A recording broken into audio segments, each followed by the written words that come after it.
Welcome students. आज की इस वीक की जो है हम लोगों की वर्कशीट नंबर 2 स्टार्ट हो रही है। क्लास 8 है। सब्जेक्ट वाइज जो वर्कशीट होती है ना वो है ये worksheet number 2 class 8 English subject है। तो देखिए दो टाइप की वर्कशीट आ रही है, एक 6, 7, 8 अलग अलग क्लासेस के लिए जैसे भी क्लास 8 की है, और एक वर्कशीट आ रही है 6 to 8 की कंबाइन, वो जनरल टाइप की वर्कशीट है। तो कंफ्यूज ना होए, हम लोग ये 8 क्लास की आपकी वर्कशीट कर रहे हैं इस समय, ठीक है। तो ये वाली वर्कशीट 8 क्लास की है। टॉपिक वही है, पोएम जो आंट एंड क्रिकेट चल रहा था ना, क्रिकेट यानी झिंगू जो होता है उसको बोलते हैं, एंड मीन्स चीटी। तो पोएम वही चल रहा है, उसका लास्ट जो है टॉपिक अब हम पढ़ेंगे, रिमेनिंग पार्ट जो पोएम का है उसके बारे में जानेंगे।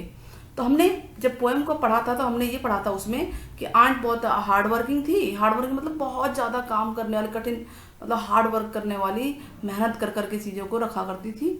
लेकिन जो क्रिकेट था वो केयरलेस था। तो अब आपको अपनी फैमिली मेंबर्स या फ्रेंड के बारे में सोचना है जिनमें ये क्वालिटीज़ हैं, और fill in the blanks, blanks को भरना है। तो सबसे पहले हार्ड वर्किंग। हार्ड वर्किंग में आप यहाँ पे किसी का भी आप नाम लिख सकते हैं, आपके घर के लोगों में से या किसी दोस्त का। तो मान लीजिए आपको हार्ड वर्किंग में आपको नेम लिखना है, यहाँ पे अपने फ्रेंड में किसी का लिखना है या फादर का लिखना है, तो आप फादर का नाम लिख सकते हैं यहाँ पे, ठीक है। तो यहाँ पर आप अपने फादर का नाम लिख लीजिए और यहाँ पे लिख दीजिए फादर, क्योंकि बहुत मेहनत करते हैं पापा। तो मेहनत तो खैर सारे ही करते हैं, लेकिन पापा हमारे लिए ज़्यादा मेहनत करते हैं, ठीक है। तो यहाँ पे अपने फादर का नाम लिख सकते हैं, या अगर आप किसी फ्रेंड का नाम लिखना चाहें, ब्रदर का लिखना चाहें, मदर का लिखना चाहें, तो आप वो लिख सकते हैं। पंक्चुअल बताना है, पंक्चुअल कौन होते हैं।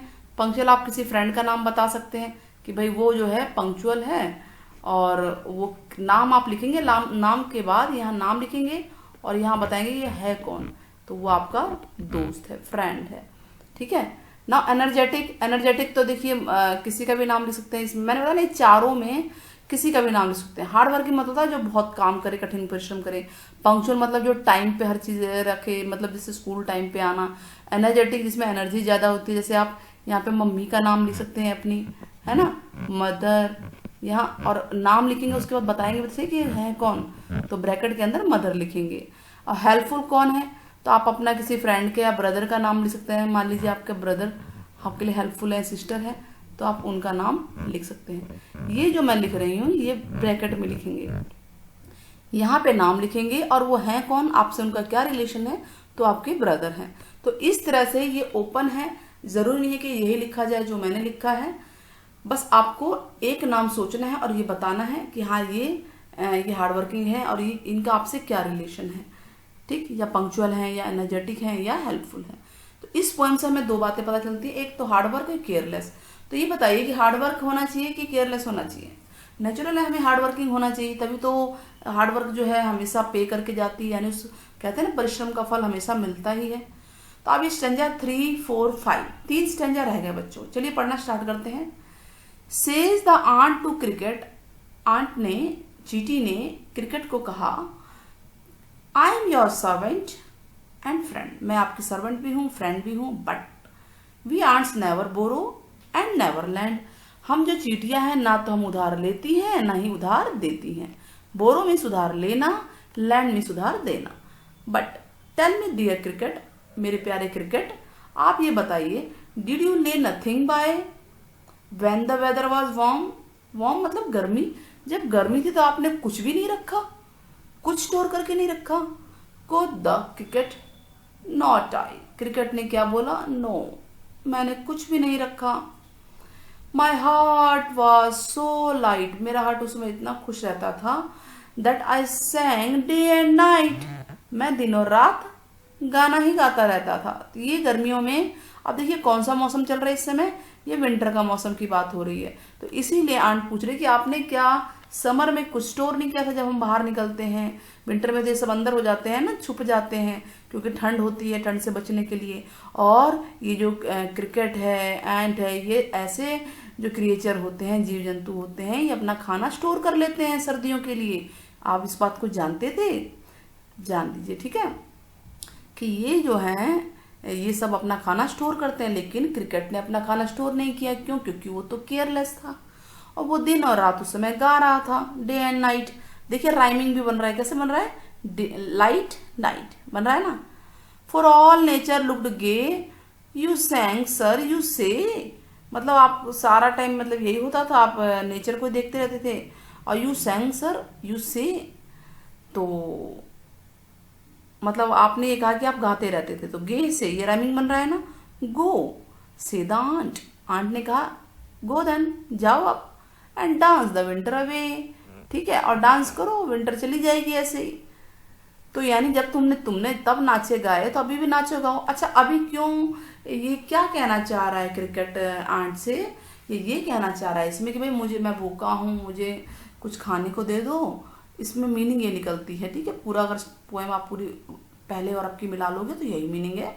और ठंड का मौसम है, मुझे अपने यहाँ पे शरण भी दे दो।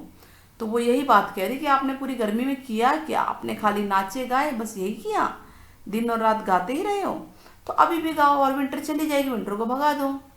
दस ending he hastily lifted the wicket, जो एंट है उसने एक विकेट यानी कि एक डंडा उठा लिया, विकेट होता है ना क्रिकेट का जो विकेट होता है ना, उसको वैसा डंडा उठा लिया, लिफ्ट किया। And out of the door turn the poor little cricket, और जो बेचारा क्रिकेट था उसको डोर से टर्न आउट कर दिया। टर्न आउट मतलब बाहर निकाल दिया, टर्न आउट मतलब बाहर निकाल दिया। फोक्स कॉल दिस अ फैबल, फैबल मतलब होता है कि कहानी है, ट्रू कहानी है, ये किसी पे अप्लाई हो सकती है। I will warrant it true, ये सच्ची कहानी है, ठीक है। तो ये कथाओं में कहा जाता है कि ये कहानी है, एक फैबल है, घटना है ऐसी कि हाँ इससे जो है हमें सीखने को मिलता है कि आप लोग अगर आलस करेंगे, केयरलेस रहेंगे लाइफ में, तो आपको उसका पे भी करना पड़ सकता है। तो लाइफ में केयरलेस नहीं होना, हार्ड वर्किंग रहना है और हमेशा सिचुएशन के अकॉर्डिंग चलना है। अब फैबल जो यहाँ इसका पोएट है उसने कहा है some crickets have 4 legs and some have 2। इसका मतलब क्या है, किसी के 4 पैर है, किसी के 2 पैर है। इसका ये मतलब होता है कि कुछ लोग तो लाइफ को ठीक से जीते हैं और कुछ लोग जो है केयरलेस जीते हैं, ठीक है। कुछ हार्ड वर्किंग होते हैं, कुछ केयरलेस होते हैं। पूरे स्टैंजा आपको 1 से लेकर 5 तक समझ में आ गई होगी, 2 पहले आई थी, 3 अब आई हैं। तो इस तरह से ये बहुत प्यारी सी poem ant and the cricket finish होती है। चलिए क्वेश्चन स्टार्ट करते हैं। Who said the following line, किसने ये लाइन कही, एंड और क्रिकेट, ये जो ये लिखा है ना इसके अंदर, आपको ये बताना है किसने कहा है। My heart was so light that I sang day and night, किसने कहा था बताइए, एंट ने कि क्रिकेट ने? यस, क्रिकेट ने कहा था कि भाई मैं उस समय बहुत खुश था और मैं दिन और रात गाता ही रहता था। डिड यू ले नथिंग, आपने कुछ अपने लिए रखा ही नहीं जब गर्मी थी, वार्म था। तो ये लाइन किसने कही थी, एंड ने कही थी। किसको कही थी, क्रिकेट को कही थी। तो हम यहाँ एंड लिखेंगे। गो देन एंड डांस, जाओ भाई डांस करो, विंटर चली जाएगी। अब ये लाइन किसने कही, ये भी एंड ने कही है। तो इस तरह से हमारा ये भी पूरा हो जाता है ना। क्वेश्चन 3, क्वेश्चन 3 क्या है, रीअरेंज। आपको रीअरेंज मतलब को लाइन से लगानी है। स्टोरी आपको समझ में आ गई होगी, ये समरी है एक तरह से। आप अगर ये 6 लाइनें देखेंगे ना बच्चे, तो ये समरी है। इस पोएम में अगर समरी आती है तो आप इन 6 लाइनों को अरेंज करके उसको भी आंसर में लिख सकते हो। तो फर्स्ट ये है, फर्स्ट लाइन दे रखी है इन्होंने, cricket sang during the month of summer, summer और स्प्रिंग में वो गाता रहा। उसके बाद क्या आएगा, फिर हम बताएंगे in the winter season he was starving, starving मतलब भूख से मरना है। तो जब समर सीजन, विंटर सीजन आया तो वो भूख से मरने लगा, इसलिए वो एंड के पास गया। तो जी ये है, ये 2 नंबर है, ठीक है। फिर क्या हुआ, he requested the ant to lend him food and shelter, उसने चींटी को फूड और शेल्टर के लिए कहा। तो इसका मतलब ये 3rd लाइन है। देखिए फर्स्ट ऊपर है, सेकंड हो गया, 3rd हो गया। उसने चींटी को कहा कि मुझे कुछ दे दो, उधार दे दो। लैंड, लैंड मतलब उधार देना, LEND है, ध्यान देना इसको। खाना दे दो और मुझे रहने की जगह दे दो। तो बताइए चींटी ने क्या पूछा था, चींटी ने पूछा था ना 5वीं लाइन देखो कि and asked the cricket if he had store, क्या उसने कुछ भी स्टोर नहीं किया विंटर के लिए, यही तो पूछा था ना। तो ये 4th लाइन हो गई, स्टोरी सही चल रही है ना। तो फिर क्या हुआ, क्रिकेट ने जवाब दिया कि वो एंजॉय कर रहा था और वो कुछ भी खाना स्टोर नहीं कर पाया। तो ये हो गई 5 लाइन, लाइन नंबर 5। और लास्ट है कि एंड ने रिफ्यूज कर दिया उसको हेल्प करने से और उसे वहां से भेज दिया। तो ये हो गया आपका 6 नंबर। तो 1 2 3 4 5 6 6 लाइनें पूरी हो गई और ऐसे लाइन से आपको रीअरेंज करके, आपको यहाँ नंबरिंग यहाँ लिख दिया है, आप कॉपी में रीअरेंज करके लाइन भी लिख सकते हैं। ठीक है, इंग्लिश की कॉपी, इंग्लिश में काम है ये। Now question number 4, what does the poet mean? इस लाइन का मतलब क्या है कि कुछ सम क्रिकेट्स हैव 4 legs, सम के 2। देयर आर सम क्रिकेट जिनके 2 legs होते हैं, या insects like cricket have 4 legs, या see part people like cricket, जो लोग क्रिकेट की तरह होते हैं वो लेजी होते हैं और वो अपना फ्यूचर का केयर नहीं करते। तो आंसर सी ही होगा। ठीक है, आंसर सी है इसका कि कुछ क्रिकेट के 4 legs होते हैं, किसी के 2 होते हैं। होप आपको वीडियो पसंद आई होगी, समझ में आई होगी बच्चों। तो चैनल को जरूर सब्सक्राइब करें और ज़्यादा से ज़्यादा शेयर करें।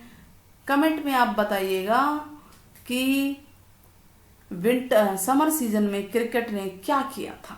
आप सिर्फ इतना ही बताइएगा क्या किया था। नेक्स्ट वीडियो जल्द ही लेकर आएंगे हम लोग आपके लिए। Till then take care and keep watching बच्चों। Bye bye.